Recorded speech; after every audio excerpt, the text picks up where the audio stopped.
Women Taking the Lead, episode 101. I think it's really easy to get caught up in all of the little things that can keep us down and keep us from focusing on things that are truly nurturing and sustaining and fulfilling.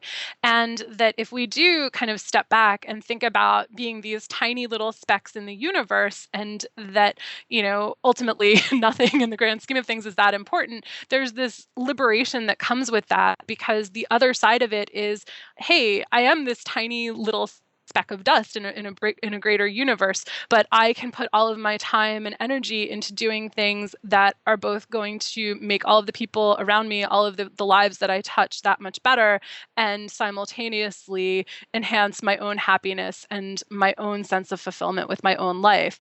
Hello, my name is Jody Flynn, and welcome to Women Taking the Lead, where we are all about creating blasts of inspiration to help you overcome self-doubt so you can lead with confidence, integrity, and a sense of humor. Head over to womentakingthelead.com to get the solutions to your top 5 leadership challenges. Now, your future awaits, so let's get started. Hello, everyone, and thank you for joining us today. I'm here with Kim Eisenberg, who is a career counselor and organizational development consultant who helps people and businesses create healthy relationships with work.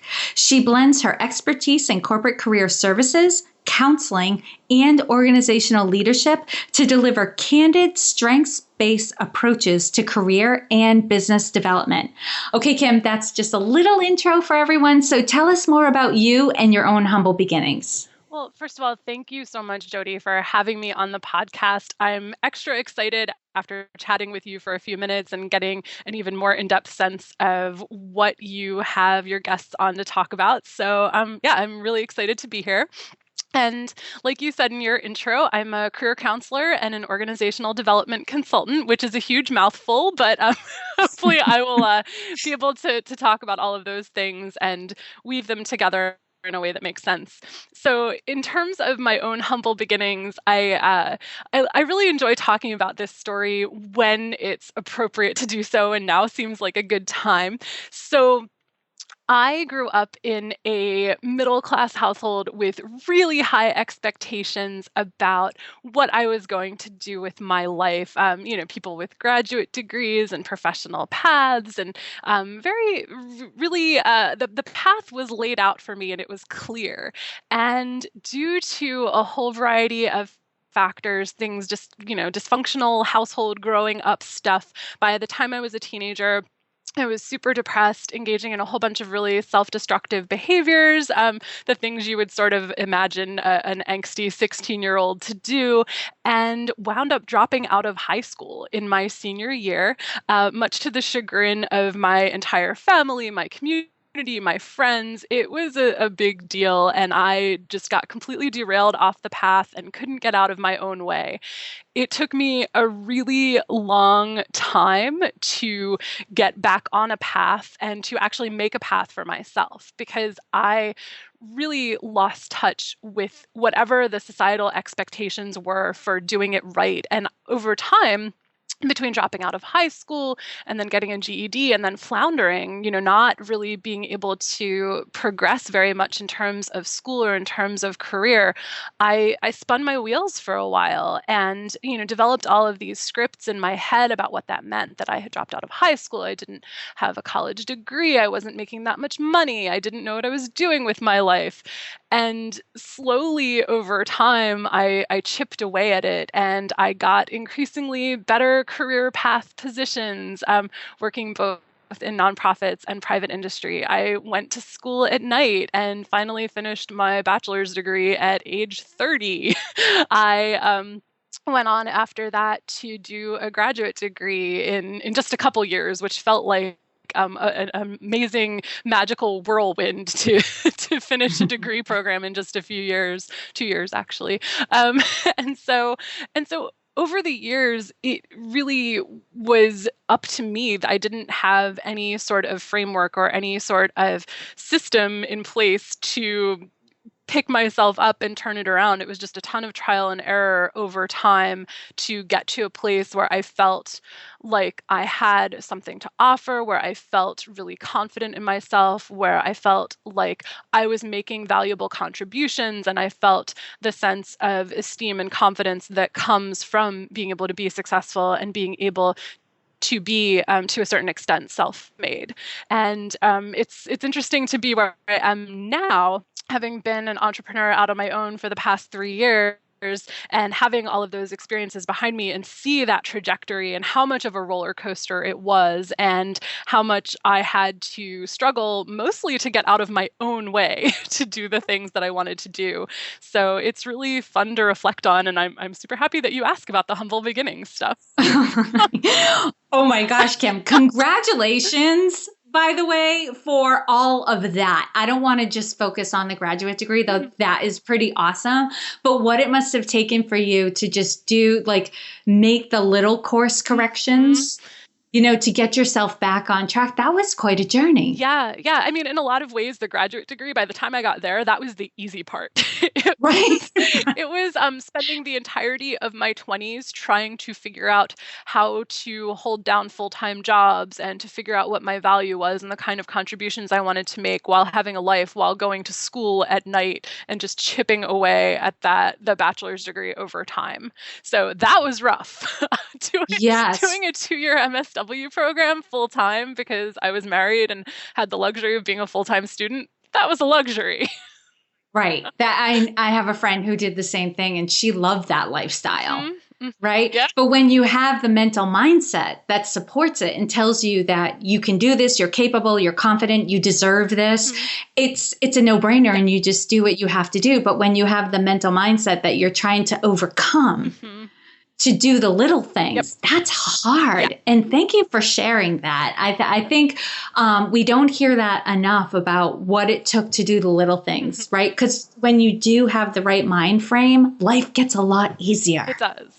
It does. But it can, I think for a lot of us, it takes a lot of time and a lot of energy, a lot of blood, sweat, and tears to get there. And I like talking about the little things and the way you're dubbing them the humble beginnings, because I feel like so often we hear people's success stories when they've arrived, and we hear about them as though they were an overnight success. But oftentimes they're an overnight success that took 10 years to get there. But we don't hear about the 10 years of the struggle and the grit. We just hear about the rosy vision afterwards. Yeah. Oh, so awesome. So clearly, Kim, you've had success. Look at where you are now. And you talked about gaining that confidence.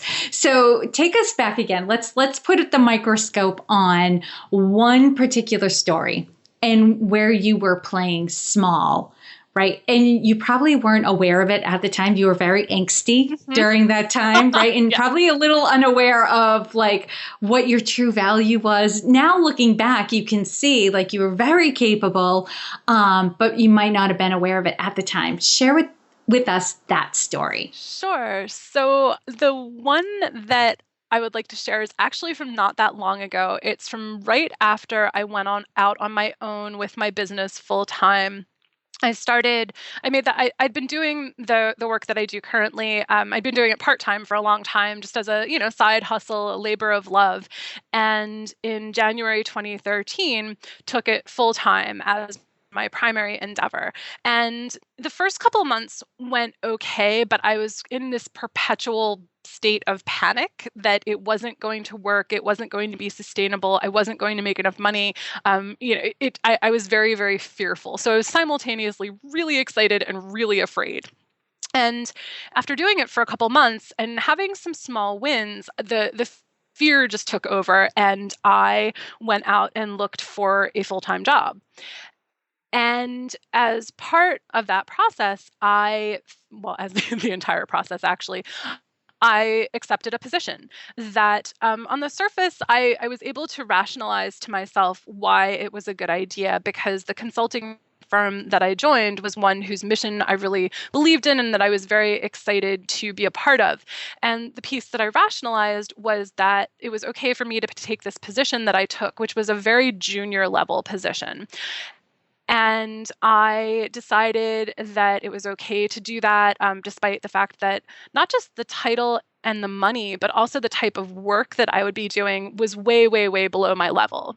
And so it was the kind of work that I had done, 7 or 8 years prior in an entry level kind of role as I started in career development.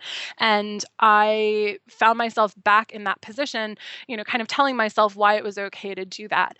And it wound up being a complete disaster. So it was one of those situations in which I absolutely did not take my own advice. The kind of things that are just no-brainers to me to say to clients, I neglected them within myself. I didn't value myself enough to say, no, that taking this type of really junior role at this salary, which by the way, they wouldn't negotiate with me. I tried to negotiate it and they just said, absolutely not. This is the budget, take it or leave it. And that should have been a huge red flag to me right there, but I decided to ignore it. So I wound up staying there for a month before the whole thing imploded. And, in hindsight, it really was something where I look back on it now and go, oh my goodness, I was not valuing myself in a way that made sense relative to the way the rest of the world viewed me. And, any outside observer, minus the people who hired me, would have viewed me at that moment. And for me, it was a really good learning process. I spent so much time talking other people down off the ledge of making fear-based decisions, but to actually go through it myself and realize, wow, okay, this is what was going on with me internally when I had this scarcity mindset. And these are the kind of decisions that I made, which ultimately were counterproductive. I mean, I don't necessarily regret taking that job for a month, but at the same time, I look back on it and I just go, wow, that is really amazing to me that that's where I was. And I try to make sure that I don't forget that, that I don't get so far away from that, I'm just paying attention to the way other people behave and make decisions when they're in fear, but to stay in touch with it. So that I can, stay on course for myself, but also really empathize better with other people about why we do the things we do. I was just thinking that what a great lesson to learn, and one you can pass on to your clients as well, because when it comes down to it, yes, sometimes we do things out of fear, but without a doubt, like in that scenario now, you could never say yes because right. It would blow up. Yep. Right. Yep. And all the reasons why it would blow up. So, you can put the fear aside knowing, well, if I take this position, then I would have just wasted a month where I could have been looking for a better position, a more, one that I could probably have kept. And, and the other lesson I caught from this too is, you can't, how do I want to articulate it? Like, you can't say yes to something that doesn't show your value. Like, there's not a value exchange. Right. Like, you had so much to offer this place and they were not willing to give you a value exchange for it. So there was going to be discontent there. Yep.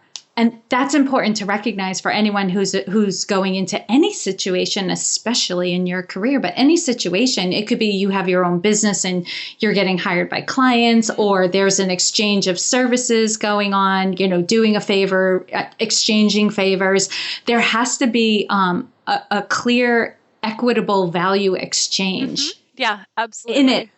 Otherwise, it doesn't. Even in friendships, if there's not if it's not an equal value exchange in the friendship, friendships can go off balance for a little while, and even work can go off balance for a little while. It can be short term, but it's got to come back and it's got to right itself. Yep. If you're in a career or a relationship that's been out of balance for years on end, like that's a cause of misery. Absolutely. Absolutely. And, one of the things, maintaining that balance, that equilibrium, that reciprocity, I love really framing things in terms of that we want all of our relationships to be mutually beneficial, whether they're personal or professional, whether they're, between two people or between businesses, but that idea of mutual benefit. And that doesn't mean that everything has to be equal in a one-to-one ratio. There are certainly situations in which, you've got a mentor and a mentee, and obviously there's a power differential there. But if it's a healthy, successful relationship, the mentor is getting as much out of it as the mentee is, that there's that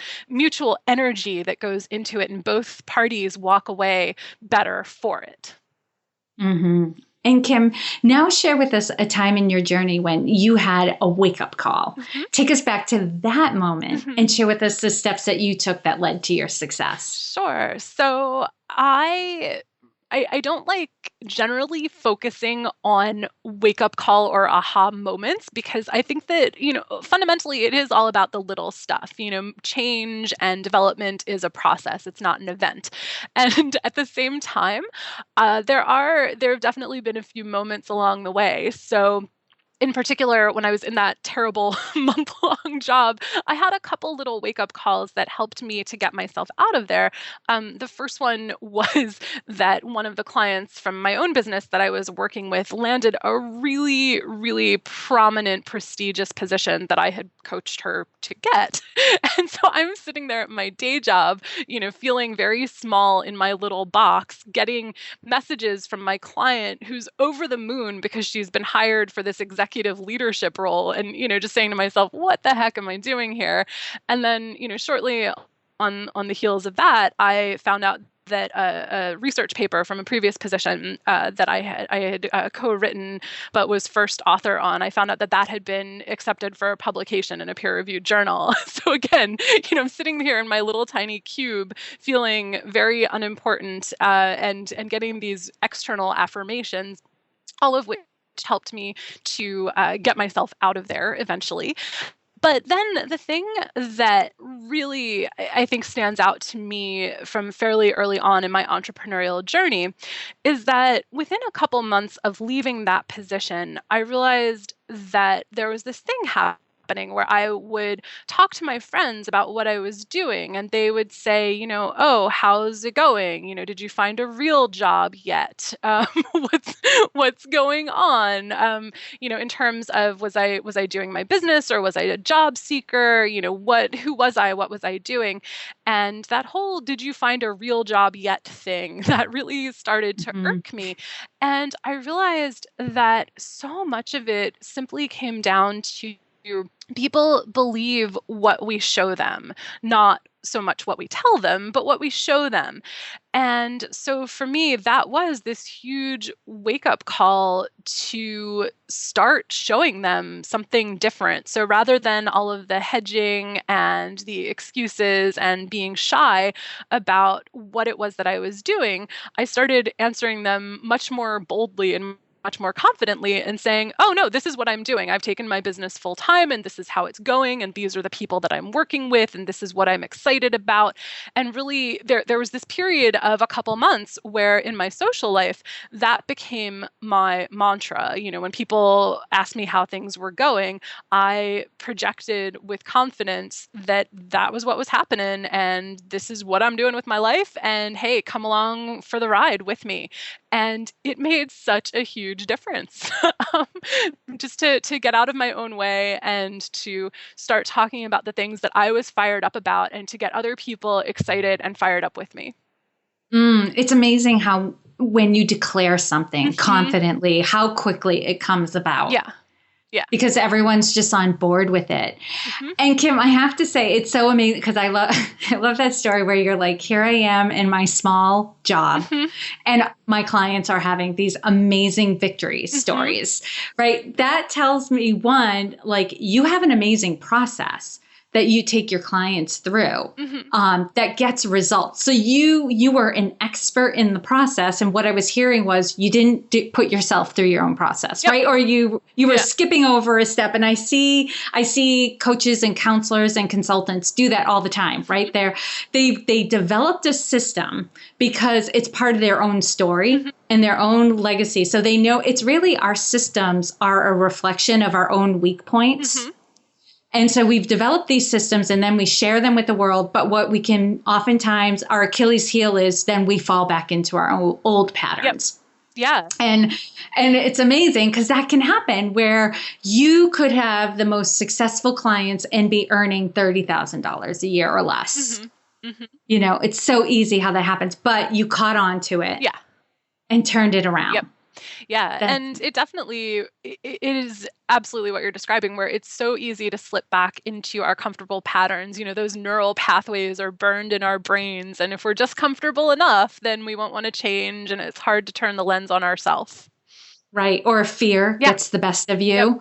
right? The old patterns come back. Yeah. Because they were there for so long that our brain just like shuts down and goes back to, Yeah. some of those strong connections. So very cool. And this is actually an interesting segue because I'm curious how you're going to answer this question. It's about how we lead because we all lead differently, right? And I'm sure you see this in all of your clients too. I'm sure you have quite a diverse spectrum of people who come to you. But how would you describe your own leadership style? This is one of my favorite questions and also one of the ones that is hardest to answer just in life in general. Um, so the sort of easy academic answer is that I am a big fan of situational leadership, and I'm also a really big fan of strengths-based leadership. And those are things that I could, wax on about for quite some time, those types of influences in management theory and whatnot. But I think that for me, fundamentally, it's a combination of the fact that I spend so much time working with people who don't see how big they are. They're perceiving themselves as much smaller than the rest of the world perceives them, and really being able to have a lot of empathy for them and wanting to bolster them, wanting to help be that mirror that they can look into to see how powerful they really are and how much potential they really have, that if they would, just stop poo-pooing themselves, which is easier said than done. So I think, that's really where the strengths-based side of things comes in. And then the other side of my leadership style is that I really just love delegating. One of the things that was the most frustrating to me in the management roles that I was in before I went out on my own was that I invariably had people on my teams who were incredibly talented, incredibly passionate about their work, absolutely, valued contributors. And it would be like pulling teeth to get them to come into their own and to embrace their own ideas and to stand up for what they thought was most important in the work that we were doing together. I think there are a lot of people that because of whatever power hierarchies are in place, they just want to defer to those hierarchies because it feels safer, it feels more comfortable. And I would, go off on these, tangents about these soapbox rants about how just because I was their boss didn't mean that I had all the answers and that I wanted them to, take ownership of the things that they were working on. And I wanted them to, have different ideas than me. I didn't want to just be surrounded by a bunch of yes men. And and that showed up in my professional life and then also in my personal life in some projects that I organize on the side, different community things and arts projects, where I really love being surrounded with talented people who have talents that I don't have, things that are complementary skill sets, and really giving them the space to do whatever it is that they do best, because that's why they're there. I can't do it all myself, nor do I want to do it all myself. I want to be, providing gentle guidance and the framework and the structure to help other people succeed, but it's up to them to make their own success. And that's really the type of leadership role that I like to be in the most. Well, you found the perfect field for that. That's for sure. It makes perfect sense, the work that you're doing and the style of leadership that you prefer, because it's really all about finding what is unique and exceptional in other people, helping them to see it. And then drawing it out of them so that they can go on to have the career that they want to have and do the work that they want to do. Yep. I love that. All right, Kim, what is one thing that you're really excited about that you're working on right now that you'd love to share with us? Okay. God, there are so many things. I wish I could tell you about all 6 of them. But I'd say the one thing, and this is fairly early on in its process, but probably later this spring, I think, is going to be the rollout date for programs on negotiating specifically targeted at women. So that's probably going to be a combination of some in-person seminars, some online webinars and training programs, and things like that. And then obviously I do a lot of individual consulting around that. And so when I say negotiating, I don't just necessarily mean negotiating a job offer, negotiating salary, negotiating a raise, but really negotiating in all areas of our lives. And how do we come to those mutually beneficial agreements with people while simultaneously embracing our power, but then also being sensitive to what it means to be a woman doing a negotiation, because there are really gender differences in that arena.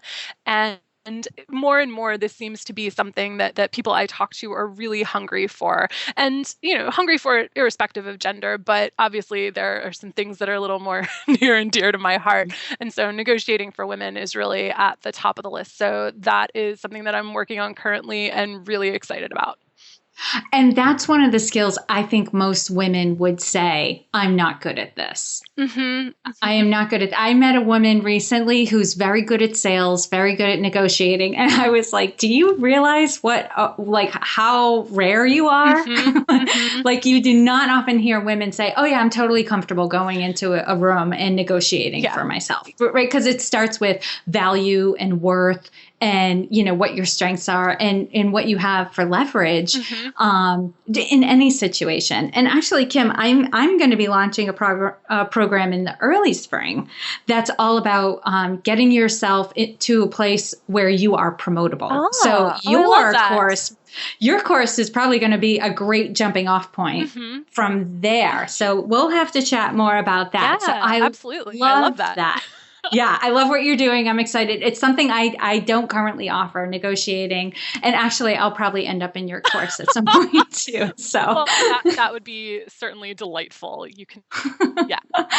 Awesome. All right. Now I'm going to do a quick leadership roundup. So Kim, tell us, what is one practice that you have that helps to make you a better leader? I would say the biggest thing is active listening. And that's a skill that I think it gets a lot of airplay in business scenarios, but honestly, having a counseling background is the thing that really hammered that into my head as something that I'm able to do in my work. And so by active listening, simply that can just be described as not listening to you without thinking about what it is that I am going to say next.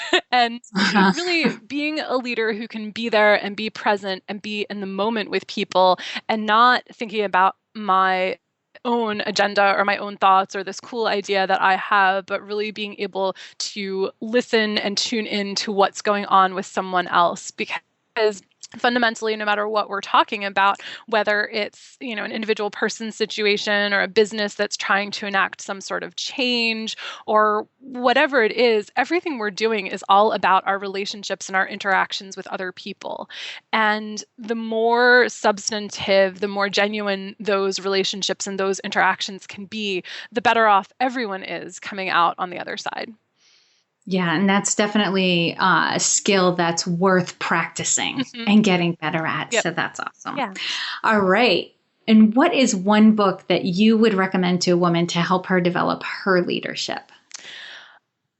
For me, it's really a toss-up, and I'm going to break the rules and give you two. So the first one is Body of Work by Pamela Slim, which she's one of my favorite career guru people out there in the world. And I love Body of Work because it's really about not our specific career, but rather who we are as a whole person and how does that all weave together to become the story of the value that we're giving to the world. And I find it comes from a really strengths-based, empowering place that's also really tactical and really usable. Like, you read that book and you come out with some really great takeaways for both yourself and then helping other people to see their own common threads in their stories. So that one, and then Nonviolent Communication, which I think is just a must-read business book for pretty much everyone on the planet. Because again, going back to this idea of active listening, that's a huge part of nonviolent communication. And if you're not familiar, the name is a little bit of a misnomer. It doesn't really have anything to do with violence. It's the worst titled book on the planet. It is. It would be really great if they went through a rebranding. But it's a framework for being able to talk to people and being able to connect in a way that is deep and meaningful, no matter whether it's, a huge business deal or the fact that you need to get that refund from the grocery store because your potato salad went bad. It doesn't matter what it is. It's one of the best communication books out there. Yes, yes. And I think what it's trying to point at is like being able to communicate without getting defensive. Because I think we are wired to take things very personally. And when we take things personally, we get defensive. And when we get defensive, conversations can get heated. So this book like helps you through a process of staying calm and staying on point. Yep. So that you're better able to, one, communicate what you need and then get what you want. Exactly. Awesome. Exactly. And Kim, what advice would you give your younger self? Really just to hang in there. When you say younger self, I'm immediately zapped back to that place that I was in as a teenager, where it just felt like the entire world was falling apart and I was never going to be okay as a grown up. I was never going to be able to take care of myself. I was never going to be able to make, good contributions to make the world a better place, and that I was wrong and to just hang in there and keep chipping away at it, and that it's going to be okay, which sounds kind of hokey, but like honestly for me that is what I needed to hear when I couldn't envision that there was a light at the end of the tunnel. That would have been good to know. That's great. I think that's great advice for anyone at any stage of their life, because I find myself at times like in my present life, which is going well, where I'm just like, whew, hang in there. You will get through this. Yeah. So yeah, everything passes, everything is impermanent and it's going to evolve. I love that. All right, Kim, share with us a success quote or a mantra and why it has meaning for you. Well, the one that I want to share, it's actually just a small chunk of the longer poem, which I never know how to pronounce it, but I think it's Desiderata, which shows up in a lot of religious contexts, but I love it for the overall message of the whole thing about keeping perspective and being positive and striving for higher ideals. But the piece that I love, that whenever anyone asks me for a mantra, this is what I always go back to. And it's kind of a mashup of parts of it. But it's that the universe is unfolding as it should. Strive to be happy. And the reason that I love that one is I had it on a Post-it on my mirror for a long time in my 20s when I was feeling not so happy and not so stable and not so sure that the universe was unfolding as it should. I needed that reminder to myself. And I like it now still today, even though I don't have that Post-it anymore, and I've, moved 3,000 miles from where I was literally. But I like it because I think it's really easy to get caught up in all of the little things that can keep us down and keep us from focusing on things that are truly nurturing and sustaining and fulfilling. And that if we do kind of step back and think about being these tiny little specks in the universe, and that, ultimately nothing in the grand scheme of things is that important, there's this liberation that comes with that. Because the other side of it is, hey, I am this tiny little speck of dust in a greater universe, but I can put all of my time and energy into doing things that are both going to make all of the people around me, all of the lives that I touch, that much better, and simultaneously enhance my own happiness and my own sense of fulfillment with my own life. So there's a little bit of a dichotomy there in the messaging, but for me, for whatever reason, that one just always resonates, that it's up to me to strive to be happy in this big universe that's doing all sorts of things that have nothing to do with me.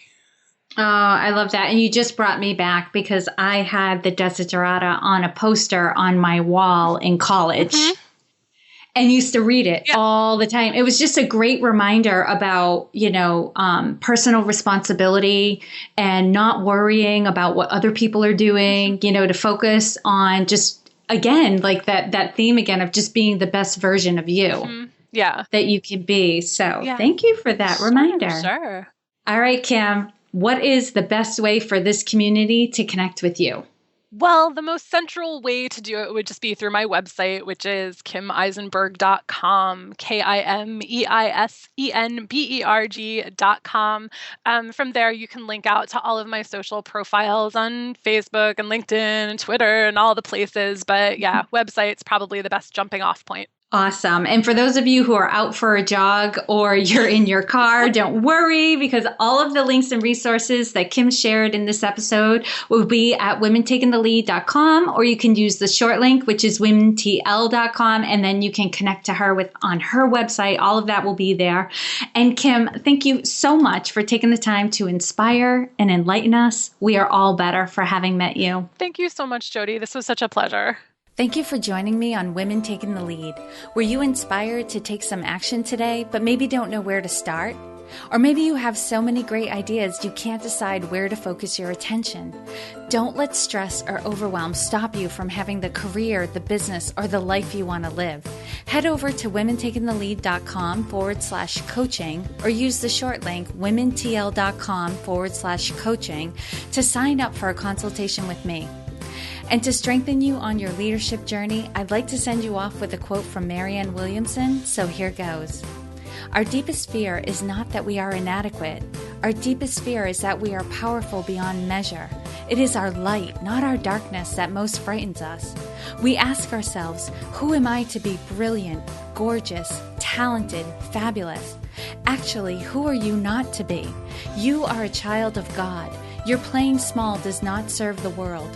There is nothing enlightened about shrinking so that other people won't feel insecure around you. We are all meant to shine as children do. We were born to make manifest the glory of God that is within us. It's not just in some of us, it's in everyone. And as we let our own light shine, we unconsciously give other people permission to do the same. As we are liberated from our own fear, our presence automatically liberates others. Again, thank you for joining me, and here's to your success.